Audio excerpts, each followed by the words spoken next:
Phone എടുത്തപ്പോൾ ഞാൻ sir പറയൂ ഞാൻ എന്നാ ഇങ്ങനെ മനസ്സിലായി ചോദിച്ചു.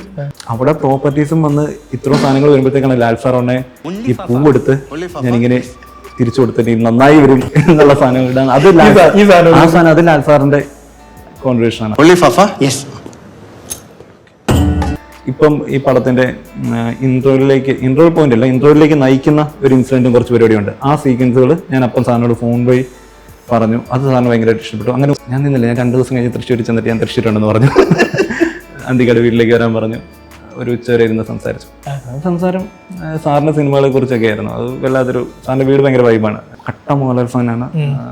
സ്കൂളുകളിൽ ലാൽ സാറിന് ഈ സിനിമ ഭ്രാന്ത് സിനിമയെ ഇഷ്ടപ്പെടുന്നതിന് മുമ്പ് ഇഷ്ടപ്പെട്ടത് ലാൽ സാറിനെയാണ്. രാവിലെ സാറ് വരും, വൈകിട്ട് സാർ ടിഫിനുമായിട്ടാണ് വരുന്നത്. ഉച്ചക്കത്തുള്ള ഭക്ഷണമായിട്ട് രാവിലെ അന്തിക്കാട് വന്ന് തൃശ്ശൂർ ആ ഫ്ലാറ്റിൽ ഇരുന്ന് എഴുതുന്നത്.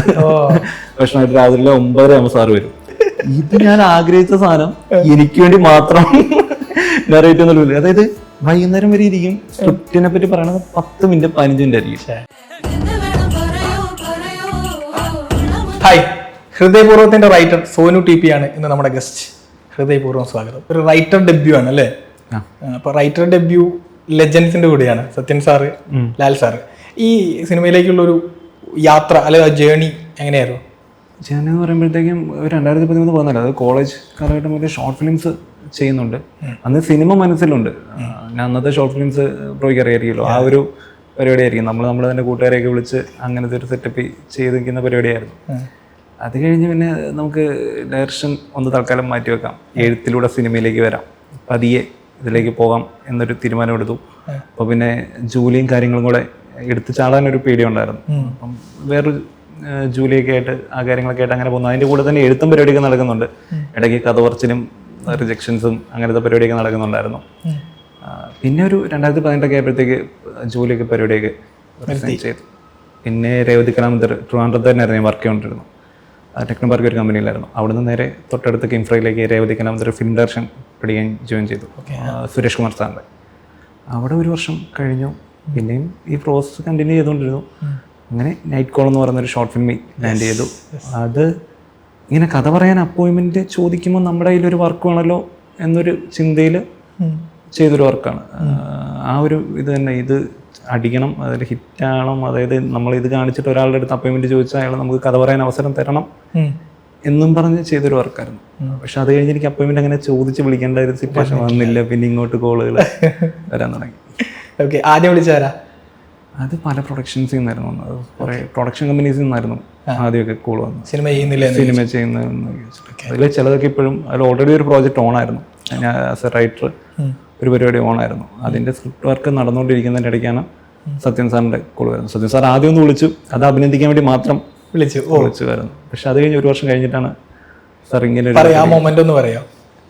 അത് വല്ലാത്തൊരു മൊമെൻ്റ് ആയിരുന്നു. ആദ്യം അഖിലേട്ടൻ ആദ്യം എനിക്ക് ഫേസ്ബുക്കിൽ മെസ്സേജ് അയച്ചിട്ട് എൻ്റെ നമ്പർ ജസ്റ്റ് ചോദിച്ചു. ഞാൻ നമ്പർ കൊടുത്തു. അത് കഴിഞ്ഞിട്ട് ഞാൻ കുറച്ച് നേരം കഴിഞ്ഞ് വിളിച്ച്, ഞാനിന്ന് റേഞ്ച് കിട്ടുന്ന ഒരു സ്ഥലത്തായിരുന്നില്ല, വേറെ കുറേ പരിപാടിയൊക്കെ ആയിട്ട് ഞാൻ വിളിച്ചിരുന്നെന്ന് ചോദിച്ചു. അപ്പോൾ പറഞ്ഞു എനിക്കല്ല, അച്ഛനാണ് ചോദിച്ചത് വിളിക്കുമെന്ന് പറഞ്ഞു. ഓക്കെ, ഞാനപ്പം പോലെ ത്രില്ലാണ്. എപ്പോൾ വിളിക്കുമെന്ന് പിന്നെ ചോദിക്കാൻ പറ്റില്ല. പിന്നെ അതിനുവേണ്ടി വെയിറ്റിംഗ് ആയിരുന്നു. പക്ഷേ പിറ്റേന്ന് രാവിലെ തന്നെ ട്രൂ കോളറി സത്യനന്ദിക്കാടെന്ന് കാണിച്ചു ഒരു കോൾ. അപ്പം ഞാൻ സൺഡേ മോർണിംഗ് ആയിരുന്നു. അപ്പം ഞാൻ ഫോൺ എടുത്തപ്പോൾ ഞാൻ സാർ പറയൂ ഞാൻ എന്നാ ഇങ്ങനെ മനസ്സിലായി ചോദിച്ചു. പിന്നെ സാറ് ഷോർട്ട് ഫിലിംസിനെ നൈക്കോളിനെ കുറിച്ച് ഭയങ്കര ഇതായിട്ട് സംസാരിച്ചു. അത് ഭയങ്കര മൊമെൻ്റ്. കാര്യം നമ്മളതുപോലെ സിനിമ ഇഷ്ടപ്പെടാൻ കാരണമായ കുറച്ച് പേരിൽ ഏറ്റവും മുൻപന്തിയിലുള്ള ആള് സത്യൻ സാറാണ്. സത്യൻ സാറിന്റെ സിനിമ അതൊക്കെ പറയാനാണെങ്കിൽ അത് ഭയങ്കര നിമിത്തമായിരുന്ന വേണമെങ്കിൽ പറയാം. സാറ് ഷോർട്ട് ഫിലിം കാണാൻ അല്ലെങ്കിലും ഒരുപക്ഷെ സാറ് കണ്ടേനെ, എങ്കിലും മനസ്സിനൊക്കെ റെഫറൻസ് അതിൻ്റെ അകത്ത് വന്നത് സാർ അത്ര പെട്ടെന്നത് കാണാൻ കാര്യം. അതായത് അതിന്റെ ഫസ്റ്റ് ഡ്രാഫ്റ്റ് ആണ് ഇപ്പോഴും എൻ്റെ ഫോണിൽ കിടപ്പുണ്ട്. ഞാൻ എഴുതിയിരുന്നത് വേറൊരു ഫിലിമായിരുന്നു, അയ്യപ്പനമ്മ നെയ്പ്പൻ ചുറ്റു, have I drink and watch അയ്യപ്പനമ്മ നെയ്പ്പൻ ചുറ്റു ടു ഹാർഡ് എന്ന് പറഞ്ഞിട്ട് അങ്ങനത്തെ ഒരു ഇതിലായിരുന്നു ആ സ്ക്രിപ്റ്റും ഇത് എഴുതിയത്. അയ്യപ്പനമ്മ നെയ്പ്പൻ ചുറ്റു ആ പടമായിരുന്നു റെഫറൻസ് ആയിട്ട് ചെയ്തിരുന്നു. അപ്പോഴത്തേക്ക് ഇതിന്റെ ഫൈനലിൽ ഷൂട്ടിങ്ങിന് 2 ദിവസം മുമ്പ് എഴുതുമ്പോഴത്തേക്ക് അതിട്ട ഒരു കണക്ഷൻ ഇല്ലല്ലോ. അതിനകത്തൊരു അമ്മ മകൻ ആ ഒരു സാധനം ഇട്ട മനസ്സിനൊക്കെ സാധനം വെച്ചിട്ട് അടിക്കുമ്പോഴത്തേക്ക് പേരൻസിന് ആ ഒരു സാധനത്തിന്റെ ഒരു ഫ്ലിപ്പ്, ഒരു ഉൾട്ട പരിപാടി കിട്ടുമല്ലോ എന്ന് ഓർത്തിട്ട് അപ്പം ആഡ് ചെയ്തതാണ് അത്. അത് അതാണ് സത്യൻ സാർ ഇത് കാണാൻ കാരണം. അതായത് സത്യൻ സാറിൻ്റെ ഒരു ഫ്രണ്ട്, ഒരു ഡോക്ടർ, അത് പേര് ഞാൻ മറന്നു, ഡോക്ടർ, ഒരു ആയുർവേദ യൂണിവേഴ്സിറ്റിയാണ് വർക്ക് ചെയ്യുന്ന ഒരാൾ, ഡോക്ടർ. അവരിത് കണ്ടിട്ട് സാറിന് മെസ്സേജ് അയച്ച് സാറിൻ്റെ പടത്തിൻ്റെ റെഫറൻസ് ഒരു ഷോർട്ട് ഫിലിം വന്നിട്ടുണ്ട്, ആ ഷോർട്ട് ഫിലിം ഒന്ന് കണ്ടു നോക്കുന്നു പറഞ്ഞിട്ട് സാറിന് അയച്ചു കൊടുക്കുന്നു. അപ്പോൾ ആ ലാസ്റ്റ് മൊമെന്റ് ചേഞ്ചാണ് സാറിനെ ഇത് കാണാൻ കാരണമെന്നും സാറിനെ വിളിക്കുന്നു. ജസ്റ്റ് അത് വെച്ചെങ്കിൽ സാറ് സ്ക്രിപ്റ്റ് എഴുതാൻ ഒന്നും സാർ മനസ്സിൽ ഉദ്ദേശിച്ചിട്ടില്ല. ഫസ്റ്റ് വിളിക്കുന്നു സാറിനെ വിളിച്ചിട്ട് പറഞ്ഞു വർക്ക് ഒത്തിരി ഇഷ്ടപ്പെട്ടു, ഇതിനെ മറ്റേ ബിനിറ്റ എന്ന ക്യാരക്ടറിനെ കുറിച്ച് സാർ പിന്നെ പറഞ്ഞു, ഇതൊക്കെ ആരൊക്കെയാണ് ചെയ്തത് എല്ലാം ചോദിച്ചു. എഴുത്തിനെ ഒത്തിരി സാറ് അപ്രീഷിയേറ്റ് ചെയ്തു. അത് കഴിഞ്ഞിട്ട് സാർ കട്ട് ചെയ്യാൻ നേരത്ത് പറഞ്ഞു തൃശ്ശൂർ വരുമ്പം സോനു വിളിക്കും, നമുക്ക് കാണാമെന്ന് പറഞ്ഞു. ഞാൻ ഫസ്റ്റ് കോൾ ഞാൻ നിന്നില്ല. ഞാൻ 2 ദിവസം കഴിഞ്ഞ് തൃശ്ശൂർ ചെന്നിട്ട് ഞാൻ തൃശ്ശൂരുണ്ടെന്ന് പറഞ്ഞു. അന്തിക്കട വീട്ടിലേക്ക് വരാൻ പറഞ്ഞു. ഒരു ഉച്ചവരെ ഇരുന്ന് സംസാരിച്ചു. സംസാരം സാറിന്റെ സിനിമകളെ കുറിച്ചൊക്കെ ആയിരുന്നു. അത് വല്ലാത്തൊരു, സാറിന്റെ വീട് ഭയങ്കര വൈബാണ്. പോയവർക്ക് അറിയാം, പോയിട്ടുള്ളവർക്ക് ഭയങ്കര ഫീലാണ് വീടും അറ്റ്മോസ്ഫിയർ ഒക്കെ. സിനിമ പോലെ തന്നെയാണ്, ഒരു സത്യനന്ദിക്കാറ്റ് സിനിമ പോലെ തന്നെയാണ്. അപ്പം അത് ഇന്ന് സംസാരിച്ചു വഴി പറഞ്ഞ് പോന്നു. അപ്പം അത് പോകുമ്പോഴത്തേക്ക് ഞാൻ ഫോട്ടോ പോലും എടുത്തില്ല. കാര്യം ഞാൻ ആ മോമെന്റ് ഭയങ്കരമായിട്ട് എൻജോയ് ചെയ്തു. മറന്നുപോകും. സാറിനോട് ഒരു ഫോട്ടോ എടുത്തില്ല. അപ്പോഴത്തേക്ക് ഇവന്റെ കൂടെ ഇരിക്കുന്ന ആ കൂട്ടുകാരുണ്ട് തൻസീം, തിരിച്ചു വന്നപ്പോൾ എന്നോട് പറഞ്ഞു നീ ഫോട്ടോ എടുക്കേണ്ടതാണ്, ഇനി ഇതൊന്നും കിട്ടിയെന്ന് വരില്ല. പക്ഷേ ആ ഫോട്ടോ എടുക്കാത്തതിന് വിഷമം ഉണ്ടായിരുന്നു. അത് കഴിഞ്ഞിട്ട് ഞാൻ സാറിന് മെസ്സേജ് അയക്കുകയോ വിളിക്കുകയോ ഒന്നും ചെയ്തിട്ടില്ല. 1 വർഷം കഴിഞ്ഞിട്ട്, ഒരു വർഷം കഴിഞ്ഞിട്ട് കഴിഞ്ഞ എനിക്ക് IPL ഇടയ്ക്ക് കളി കണ്ടുകൊണ്ടിരിക്കുന്ന ഇടയ്ക്കാണ് സാറിന്റെ അടുത്ത കോള് വരുന്നത്. ഒരു ഞായറാഴ്ച സാർ പറഞ്ഞു, വിളിച്ചിട്ട് പറഞ്ഞു ഇങ്ങനെ ഒരു പരിപാടിയുണ്ട്, നീ ഇപ്പം എന്താ ചെയ്യുന്നതെന്ന് എന്നോട് ചോദിച്ചു. ഞാൻ പറഞ്ഞു ഇതുപോലൊരു വർക്ക് സ്ക്രിപ്റ്റ് എഴുതുന്നുണ്ട്. ഓക്കെ ശരി എന്ന് പറഞ്ഞു. ഞാൻ പറഞ്ഞു എന്താ സാർ, ഞാൻ പെട്ടെന്ന് അത് എഴുതി കഴിഞ്ഞു എന്ന് പറഞ്ഞു. അപ്പോൾ സാർ പറഞ്ഞ ഒരു പരിപാടിയുണ്ട്, ഒരു ചെറിയ വളരെ കഥയുണ്ട്, നീ ഒന്ന് കേട്ട് നോക്ക്, കേട്ടിട്ട് സോനിന് എന്താ തോന്നുന്നു പറയാം, നീ വരാൻ പറഞ്ഞു. ഞാൻ പിറ്റേന്ന് തന്നെ തൃശ്ശൂർ വന്നു. സാർ ഈ കഥ ഇതൊരു ഫോട്ടോ ആയിരുന്നു ബേസിക്കലി ഉണ്ടായിരുന്നത്. പിന്നെ അത് വെച്ചിട്ട് അഖിലേട്ടൻ വർക്ക് ചെയ്തൊരു സ്റ്റോറിയും. അപ്പം സാർ ആ ഫോട്ടോയും അതിന് കാരണമായിട്ടുള്ള ഒരു സിനാരിയും അഖിലേട്ടൻ ഉദ്ദേശിച്ച ആ ഒരു മൺലൈനും എന്നോട് പറഞ്ഞിട്ട് ഇതെങ്ങനെ ഉണ്ടെന്നുള്ള സാർ ഇത് ഒന്നുമല്ല, നമ്മൾ എക്സൈറ്റഡ് ആകുന്നുണ്ടോ, നമുക്ക് ഇതിലൊരു സാധനം ഉണ്ടോ എന്നുള്ള സാർ ആദ്യം നോക്കിയത്. അതെനിക്ക് ഭയങ്കരമായിട്ട് ഇഷ്ടപ്പെട്ടു. അപ്പം ഞാനത് പക്ക ഫണ്ണായിട്ട് പിടിക്കാനാണ് തോന്നിയത്. ആ ഒരു സംഭവം ഫണ്ണ് പിടിക്കുന്നത് അങ്ങനെ പറ്റുന്ന ഒരു ട്രാക്കല്ല. ഞാനപ്പം ഫണ്ണായിട്ട് പിടിക്കുന്ന കുറച്ച് കാര്യങ്ങൾ സാറിനോട് പറയാം. അപ്പം തന്നെ സാറിന് മനസ്സിലായി ഞാനിതിൽ ഇന്നാണെന്ന് മനസ്സിലായി. പിന്നെ അത് പിരിഞ്ഞ് വീട്ടിൽ സാർ ഞങ്ങൾ പിരിഞ്ഞു. 2 ദിവസം കഴിയുമ്പോൾ സാർ വിളിച്ചു എന്തെങ്കിലും ഒക്കെ രക്ഷയുണ്ടോ എന്ന് പറഞ്ഞു. വർക്ക് ചെയ്യാൻ പറഞ്ഞു. അങ്ങനെ 2 ദിവസം കഴിഞ്ഞിട്ട് പിന്നെ വർക്ക് ചെയ്തു തുടങ്ങി.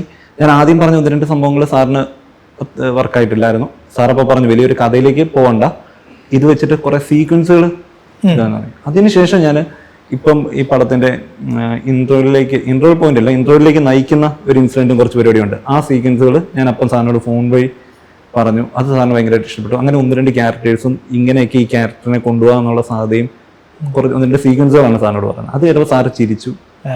അപ്പോഴത്തേക്ക് സാർ 2 ദിവസത്തേക്കുള്ള ഡ്രസ്സ് പാക്കിയായിട്ട് നമുക്ക് ഇരിക്കാന്ന് പറഞ്ഞു. പിന്നെ ഒരു പോകായിരുന്നു. പിന്നെ ആ ഒരു ജേണി സീൻ ഓർഡറിലേക്ക് പോയി സ്ക്രിപ്റ്റായി ലാൽ സാറിൻ്റെ അടുത്ത് പോന്നു. പക്ഷെ ലാൽ സാർ അതിനു മുമ്പേ പ്രോജക്റ്റില് ഇന്നാണ്, അത് മോഹൻലാൽ പരിപാടി എന്നുള്ള രീതിയിൽ തന്നെയാണ് സാർ വന്നപ്പോൾ പറഞ്ഞു. ലാലേട്ടനോട് കഥ പറഞ്ഞ മൊമെന്റ് ഓർക്കുന്നുണ്ടോ? അത് ഓർക്കുന്നുണ്ട്. ഞാനും സത്യ സാർ അതിനു മുമ്പേ ലാൽ സാറിന്റെ അടുത്ത് മൺലൈൻ പറഞ്ഞായിരുന്നു. ഇവരുടെ പ്രോജക്റ്റ് എന്ന് പറഞ്ഞാൽ ഒരിക്കലും സത്യ സാർ ഒരു കഥയായിട്ട് വന്നിട്ട് ഓക്കെ കഥ കേട്ടിട്ട് ഓക്കെ പറയുന്ന അങ്ങനെ ഒരു പരിപാടിയല്ല. ലാൽ സാർ പറയാണ് ഓക്കെ അടുത്ത നമ്മൾ ചെയ്യാണ് എന്ന് പറഞ്ഞിട്ട് പ്രോജക്റ്റ് ആയിട്ട് അങ്ങ് പോവാണ്, ഡിസ്കഷനിൽ അങ്ങനെ പോവാണ്. അപ്പം ഇതിന്റെ ഞങ്ങളുണ്ടായി ഒരു സീനോർ ആയി കഴിഞ്ഞപ്പോൾ ഇതിനിടയ്ക്ക് ലാൽ സാർ വിളിക്കുന്നുണ്ട്, എന്തായി ഒരു ലാൽ സാർ ഭയങ്കര ക്യൂരിയസ് ആണ് ഇങ്ങനത്തെ. അപ്പൊ ഫോൺ വരുമ്പോഴേക്കും വോയിസ് മെസ്സേജും സാറ് കേൾപ്പിക്കാൻ. അങ്ങനെ ഒരു സീനോർ ആയപ്പോഴത്തേക്കാണ് ലാൽ സാറിന്റെ അടുത്ത് പോയി പിച്ച് ചെയ്യുന്നു, പ്രോജക്റ്റ് അനൗൺസ് ചെയ്യുന്നു. അത് സത്യ സാറ് സീൻ നറേറ്റ് ചെയ്യും. ഇടയ്ക്ക് സീനുകൾ വായിക്കേണ്ട കുറെ സീക്വൻസുകളുണ്ട്. അപ്പൊ അത് എന്നെ കൊണ്ടും പറയുകയായിരുന്നു. അത് വേറെ മൊമെന്റാണ്. നമ്മളിങ്ങനെ കഥ പറയുന്നതിനിടയ്ക്ക് ലാൽ സാർ ചില ഹുക്ക് ലൈനും ചില ഡയലോഗ്സും എടുത്തിട്ട് കഥ പറയുന്നതിനിടയ്ക്ക് പറഞ്ഞു കേൾപ്പിക്കും, പെർഫോം ചെയ്യുന്ന പോലെ ജസ്റ്റ് കാണിക്കാം. അത് വേറെ എക്സ്പീരിയൻസ് ആണ്. അത് നമ്മൾ കഥ പറയുന്ന സമയത്ത് എവിടെ വെച്ചിട്ടാ കഥ പറഞ്ഞേ? ട്രാവൻകൂർ കോർട്ട് വെച്ചാൽ. ഈ ഇപ്പോൾ നമ്മൾ റൈറ്റർ ആവുന്ന സമയത്ത് ഇപ്പോൾ ലാൽ സാർ അഭിനയിച്ചുകൊണ്ടിരിക്കുമ്പോൾ റൈറ്ററുമായിട്ട് സംശയങ്ങളൊക്കെ ചോദിക്കുമോ? അല്ലെങ്കിൽ തിരുത്തി കൊടുക്കേണ്ട സിറ്റുവേഷൻസ് അങ്ങനെയൊക്കെ ഉണ്ടാവും? സെറ്റിൽ ചില കൺഫ്യൂഷൻസ് സ്വാഭാവികമായിട്ടും അങ്ങനത്തെ ലാൽ സാർ ഒരിക്കലും സ്ക്രിപ്റ്റ് കറക്ഷൻ അങ്ങനത്തെ പരിപാടികളില്ല. സെറ്റിൽ നമ്മൾ എഴുതി വെച്ച സംഭവം സത്യൻ സാർ നറേറ്റ് ചെയ്യുന്നു, ലാൽ സാർ അത് ചെയ്യുവാണ്. ഇടയ്ക്ക് ലോജിക്കലി പ്രശ്നങ്ങൾ ലാൽ സാർ ഇതെന്താ ഇങ്ങനെ പറയുന്നതെന്ന് ചിലപ്പോഴൊക്കെ ചോദിക്കാറുണ്ട്. ചില ഡയലോഗ്സ് ഒക്കെ കറക്ഷൻസ് വരാറുണ്ട്. അതല്ലാതെ സെറ്റ് വെച്ച് അങ്ങനെ വലിയ സംശയങ്ങൾ അങ്ങനത്തെ ഒന്നും ഇല്ല വന്നിട്ടില്ല. ഇപ്പൊ ട്രെയിലർ ആണെങ്കിലും ടീസർ ആണെങ്കിലും വന്നപ്പോഴേ ഡയലോഗ്സ് ഭയങ്കര ക്യാച്ച് ആയിട്ടാണ് എനിക്ക്, നമ്മളും എഴുത്തുള്ളതിന്റെ അസുഖമുള്ളതുകൊണ്ട് ക്യാച്ച് ആയിട്ട് ഭയങ്കര ഫീൽ. ഇപ്പൊ ഈ ഫഫ ഡയലോഗ് ഉണ്ടല്ലോ, ഭയങ്കരമായിട്ട് ടീസർ ഇറങ്ങിയ ശേഷം ആളുകൾ ഭയങ്കരമായിട്ട് സെലിബ്രേറ്റ് ചെയ്തു. അത് എങ്ങനെയാ ശരിക്കും ഉണ്ടായത്? അത് സംഭവം എങ്ങനെയാന്ന് വെച്ചിട്ടുണ്ടെങ്കിൽ അതിൽ ആ സിറ്റുവേഷനിൽ അങ്ങനെ ഒരു നമ്മൾ പൂനെ പശ്ചാത്തലത്തിലാണ് കഥ പറയുന്നത്. അത് എഴുതുമ്പോഴേ എനിക്ക് ഈ സാധനം അത് വർക്കാവുന്ന ഭയങ്കരമായിട്ട് ഉറപ്പുണ്ട്. ചില സാധനങ്ങൾ എഴുതുന്നത് നമുക്കറിയാലോ. ആ സംഭവം അവിടെ ഒരു നോർത്ത് ഇന്ത്യനെ പരിചയപ്പെടുന്നത് അങ്ങനെ ഒരു കഥയായിട്ട് വലുതായിട്ട് കണക്റ്റഡ് ഒന്നുമല്ല.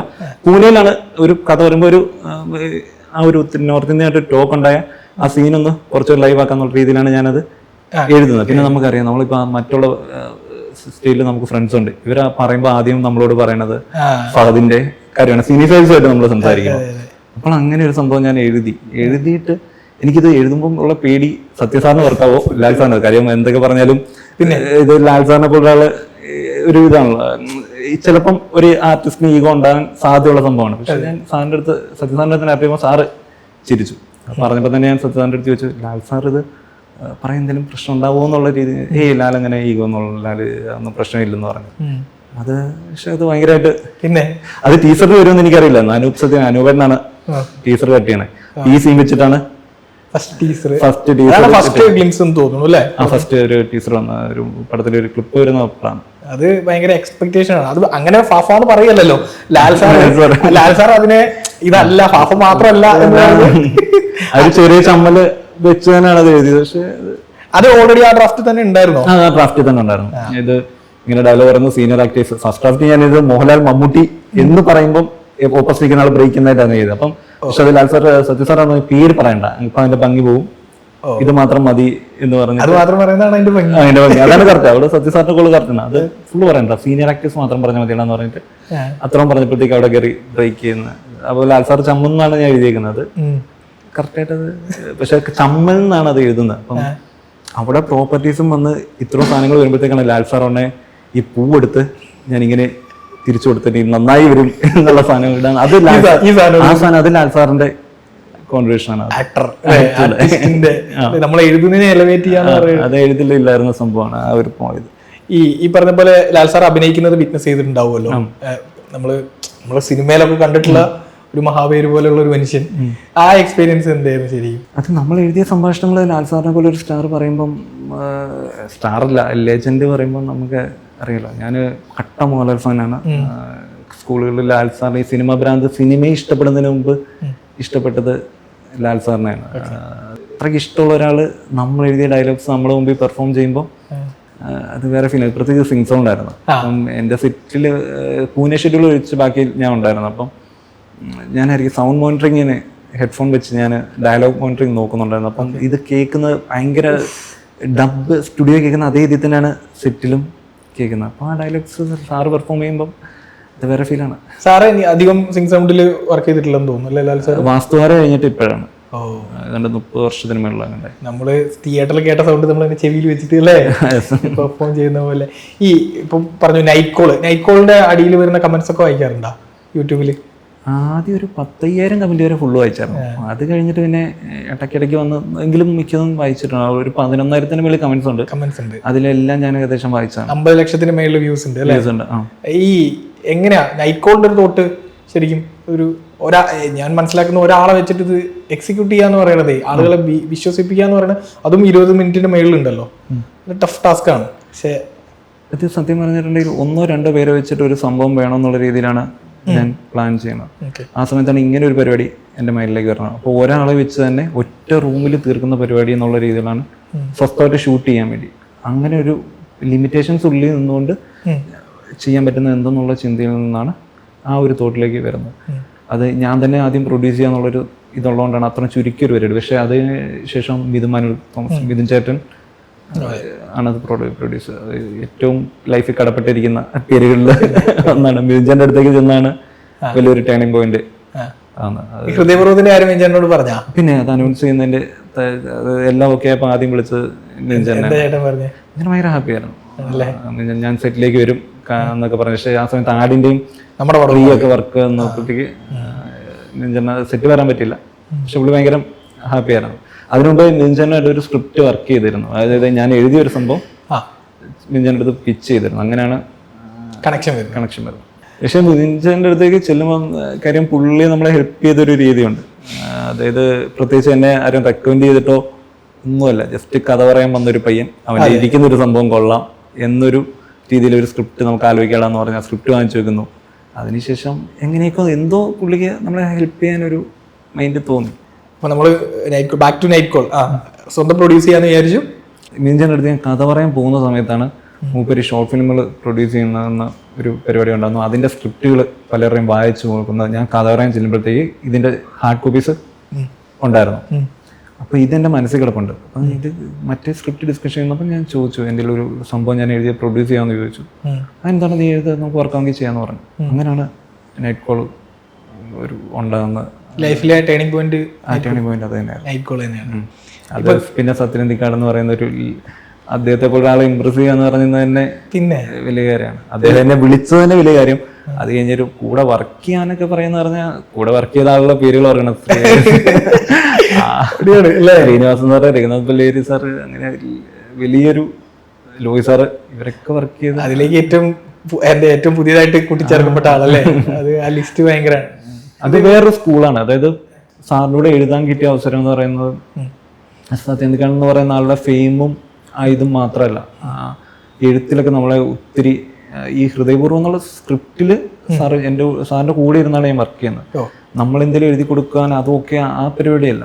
സാറിന് വേണ്ട സാധനങ്ങൾ നമ്മളെ കൊണ്ട് എഴുതിപ്പിക്കുക, കുക്ക് ചെയ്യുക, അതാണ് പരിപാടി.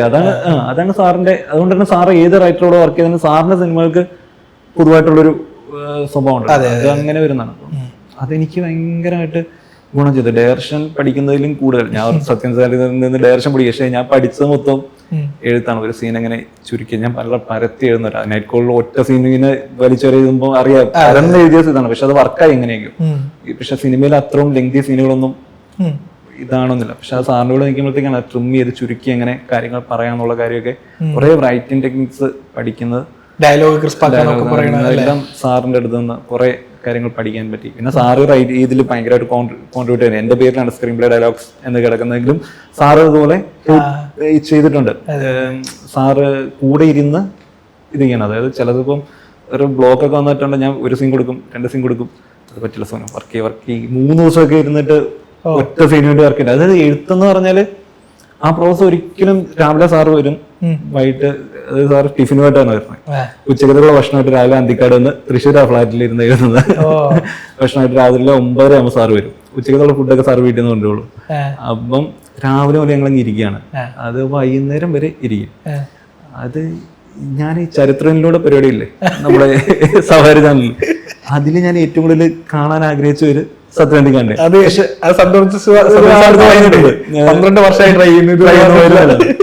ഇത് ഞാൻ ആഗ്രഹിച്ച സാധനം എനിക്ക് വേണ്ടി മാത്രം ഡയറക്റ്റ് ഒന്നുമില്ല. അതായത് വൈകുന്നേരം വരെ ഇരിക്കും. സ്ക്രിപ്റ്റിനെ പറ്റി പറയണത് 10 മിനിറ്റ് 15 മിനിറ്റ് ആയിരിക്കും. ബാക്കി മൊത്തം സാറിന്റെ. അത് എനിക്കിഷ്ടമാണല്ലോ. നമ്മള് നാടോടിക്കാന്റെ പിന്നിലെ കഥകൾ കേൾക്കാനും വരവേൽപ്പുണ്ടായത് എങ്ങനെയാണെന്നും സാറിന്റെ ആദ്യത്തെ സിനിമകളിലുള്ള കഥകൾ കേൾക്കാൻ നമുക്ക് ഭയങ്കര ഇതാണ്. സ്കൂളാണല്ലോ നമ്മുടെ അല്ലേ. സ്കൂൾ മലയാള സിനിമയുടെ 50 വർഷത്തെ 100 വർഷത്തെ കണ്ട് ഇത് നമ്മൾ ഇതുള്ളൂ. അതിൽ 50 വർഷത്തോളം മലയാള സിനിമയ്ക്ക് ഒപ്പം സഞ്ചരിച്ച ആളാണ് സാർ. 70 മുതലും കണ്ട സാർ ആദ്യമായിട്ട് അസിസ്റ്റന്റ് ആയിട്ട് വരുന്നത്. അപ്പൊ ഇത്രയും കൊല്ലത്തെ കഥകൾ കേൾക്കാന്ന് പറയുന്നത് വലിയൊരു എക്സ്പീരിയൻസ് ആയിരുന്നു. അതിന്റെ ഞാൻ ഓർക്കുന്നുണ്ട്, ഏതോ ഒരു സീന് ഞങ്ങളൊരു 10-15 മിനിറ്റ് കുറച്ച് സീനുകൾ അടുപ്പിച്ച് ചെയ്തിട്ട് ഞങ്ങൾ വർക്ക് ചെയ്യാം. പെട്ടെന്ന് സാർ അലർട്ടായിട്ട് ഹെവി വർക്കായി ചായ കുടിക്കാം പോകാന്ന് പറഞ്ഞിട്ട് ഇത്ര മതി. അത് ഒട്ടും പ്രഷറിലായിരുന്നു. അതാണ് അന്തിക്കാട് സ്കൂള്. അത് റൈറ്ററുടെ കൂടെ ഇരുന്നിട്ട് അവര് പോലും അറിയിക്കാതെ പണിയടിക്കുക. പിന്നെ അത് അഖിൽ സത്യനാണ്, അഖിലേട്ടനാണ് ഇതിന്റെ കഥ. പക്ഷേ ഈ സ്ക്രീൻ പ്ലേയിലടക്കം അവരുടെ ഇൻപുട്ടുകൾ ഭയങ്കരമായിട്ട് ഹെൽപ്പ് ചെയ്തിട്ടുണ്ട്. അഖിലേട്ടൻ്റെ സ്ക്രീൻ പ്ലേയിലും അവരുടെ ഇൻവോൾവ്മെന്റ് ഭയങ്കരമായിട്ടുണ്ട്. അപ്പം ഇതെല്ലാവരുടെയും കൂടെ അതെ ഒരു സിനിമയാണ്. എൻ്റെ അത് എനിക്ക് ഒരു ഡെബ്യൂ ചെയ്യുന്ന ഒരാളെ സംബന്ധിച്ച് എത്തിപ്പെടേണ്ട സ്ഥലത്ത് തന്നെയാണ് ഈ എത്തിപ്പെട്ടത്. കുറേ പേരുടെ കോൺട്രിബ്യൂഷൻസ് ഒക്കെ കൂട്ടി നല്ലൊരു പടം, നല്ലൊരു സിനിമ. ഈ ഹൃദയപൂർവ്വം എന്നുള്ള ടൈറ്റിലാണ് ഏറ്റവും ഇപ്പം നമ്മളൊരു ടൈറ്റിൽ പോസ്റ്റർ വരുന്ന സമയത്ത് അതിന്റെ ടൈറ്റിൽ ഭയങ്കര ഇമ്പോർട്ടൻ്റ് ആണല്ലോ. അപ്പോൾ ഭയങ്കര ആളുകളെ ഹൃദയത്തോട് ചേർത്ത് നിർത്തുന്ന ടൈറ്റിലാണ്. ആ ടൈറ്റിൽ എങ്ങനെയാണ് ശരിക്കും? അത് ആദ്യമേ തീരുമാനിച്ചിരുന്നു. അത് എൻ്റെ അടുത്ത് ഇത് പറഞ്ഞതിന് ശേഷം, ഇങ്ങനൊരു പരിപാടി ആണ് പറഞ്ഞതിന് ശേഷം പോയതിന് ശേഷം ചെറിയൊരു ഗ്യാപ്പിൽ വനിതയുടെ ഒരു ഇവന്റ് വെച്ചിട്ട് ഏതോ ഒരു അവാർഡ് ഷോയിൽ വെച്ചിട്ടാണ് ലാൽ സാറിൻ്റെ അടുത്ത് സത്യ സാറ് ഇതിൻ്റെ തോട്ട് പറയുന്നത്. അപ്പോൾ തോട്ട് പറഞ്ഞപ്പോൾ തന്നെ കഥയുടെ പറഞ്ഞ ഇത് കേട്ടപ്പോൾ തന്നെ ലാൽ സാർ പറഞ്ഞു നമുക്ക് ഹൃദയപൂർവ്വം എന്ന പേരിടാന്ന് പറഞ്ഞു. അപ്പൊ തന്നെ സത്യ സാർ ഇത് അവാർഡ് കൊടുക്കുന്നതിന്റെ ഇടയിലാണ് എത്ര പരിപാടികളുണ്ട്. അത് സത്യ സാർ ഭയങ്കരമായിട്ട് ഇതായി. അത് കഴിഞ്ഞ് എന്നെ വിളിച്ചപ്പോഴത്തേക്ക് ഈ ടൈറ്റിലിന്റെ കാര്യം പറഞ്ഞു. അതെല്ലാവർക്കും ഓക്കെയാണ്. കാര്യം ആ സിനിമ കണ്ടു കഴിയുമ്പോൾ നമുക്കത് കുറച്ചുകൂടെ ഇതാണ് ഈ പടത്തിനുള്ള ഏറ്റവും നല്ല ടൈറ്റിൽ എന്ന്.